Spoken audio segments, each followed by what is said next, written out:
Machine वेबक्यार अध्याय 11 बच्चे अब तुम मेरे प्रशिक्षु हो। 1 5वीं बड़ी हैंग सोयू चुन योवन को ले जाते हुए देखकर उतनी उत्साहित नहीं लग रही थी। उसने जितना खून फेंका वह इस बात का सबूत था कि उसे भारी नुकसान हुआ है। क्ली हेमिंग जल्द ही उसके पास गए। आप बहुत दूर चले गए।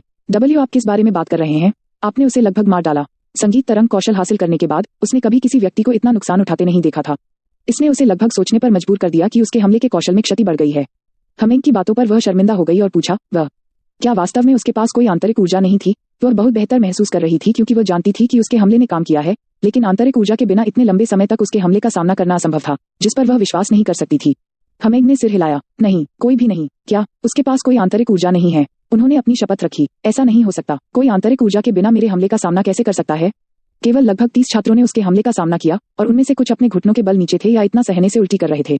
इसके अलावा उन छात्रों में आंतरिक ऊर्जा थी। उसे बहुत पहले निकल जाना चाहिए था। वह पहले ही काफी समय से आंतरिक क्षति उठा चुका था। यह उसकी इच्छा थी जिसने उसे खड़ा रखा। उद्धरण चिन्ह। उसकी इच्छा। आपको लगता है कि यह समझ में आता है? उद्धरण चिन्ह ... यह हमारी कल्पना से परे है। इसने लगभग हेमिंग को अपने प्रशिक्षु के रूप में लेना चाहा, यदि वह प्रभु का कमीने पुत्र नहीं था। हालांकि हेमिंग एक यथार्थवादी था। ऐसे विवादास्पद व्यक्ति को अपने प्रशिक्षु के रूप में लेने का उनका कोई इरादा नहीं था। हाँ, यह तो दिलचस्प है। उसने बस इसे सहन किया हो। राइट गार्जियन सबमिंग ने सौहार्दपूर्ण ढंग से बात की, हालांकि उन्होंने आमतौर पर अन्य मामलों में कोई दिलचस्पी नहीं दिखाई। हेमिंग ने गुस्से से जवाब दिया, यह आपके किसी काम का नहीं है। चले जाओ और जो चाहो पी लो। बाह, मैं वैसे भी जा रहा था बिना तुम मुझसे बात किए। रेडहेड शराबी पुण्य लड़की। सबमिंग ने थूक दिया और मंच से दूर चला गया। वे दोनों अभिभावक थे, लेकिन वे बहुत अच्छी तरह से नहीं मिलते थे। ठीक है, किसी भी तरह से उसके पास कोई आंतरिक ऊर्जा नहीं थी और कोई समस्या नहीं है। और जो कुछ तूने किया उसका समाचार यहोवा को दिया जाएगा।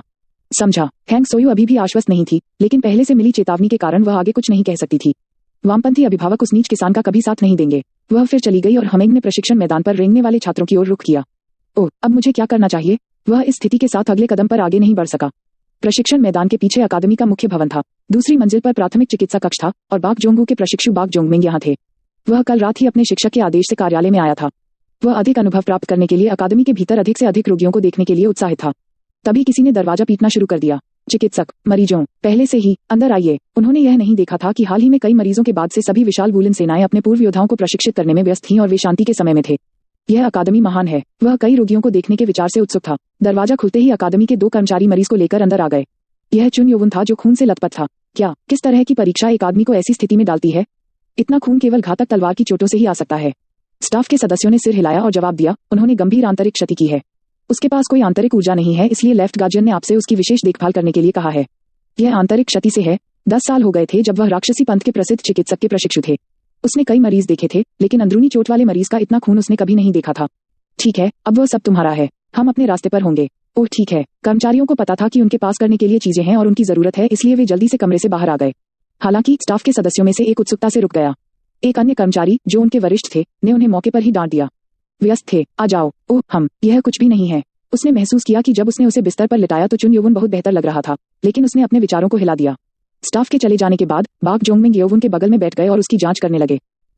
योवन ने फिर अपनी आंखें थोड़ी खोली और जोंगमिंग की ओर देखा। जब वह प्रशिक्षण के मैदान में था तो उसे बहुत दर्द हुआ, लेकिन आत्मचिकित्सा ने उसे वापस उठने की अनुमति देने के लिए पर्याप्त रूप से ठीक कर दिया था।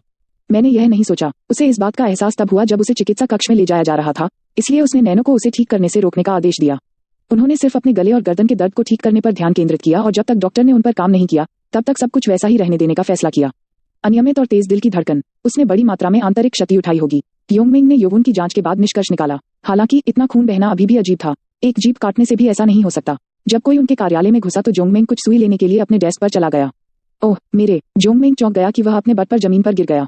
वह उस आदमी की ओर मुड़ा जो अंदर आया था। वह एक अधेड़ उम्र का आदमी था जिसकी नाक लाल थी और शराब की एक बोतल थी। सही अभिभावक, तो तुम यहाँ क्यों हो? और तुम यहाँ क्यों हो? मैंने सोचा कि आपको समारोह में होना चाहिए। हाँ, तो क्या आप इस बार अकादमी के डॉक्टर हैं? सबमिंग ने जोंगमिंग को कोई जवाब नहीं दिया और बस अपने ही सवाल पूछते रहे। जोंगमिंग ने आंख भरी क्योंकि वह जानता था कि सबमिंग इसी तरह का आदमी है। एक छोटा सा बड़ा लीग में आया था। ओह, तुम यहाँ किस लिए हो? मुझे आशा है कि यह आप नहीं है जिन्हें चोट लगी है। उद्धरण चिन्ह ... ओह, क्या वह व्यंग्य है? हाँ, बिल्कुल नहीं। सुमिंग ने फिर जोंगमिंग से दूर देखा और बिस्तर की ओर मुड़ गया।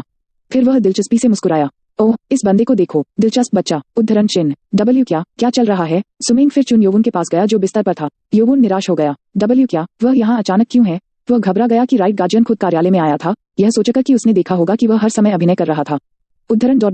धिक्कार है। शराब और सांस की भयानक बदबू ने उसे परेशान कर दिया। आप सोने का नाटक क्यों कर रहे हैं? योवन ने महसूस किया कि उसका दिल डूब गया है और वह फड़फड़ा रहा है।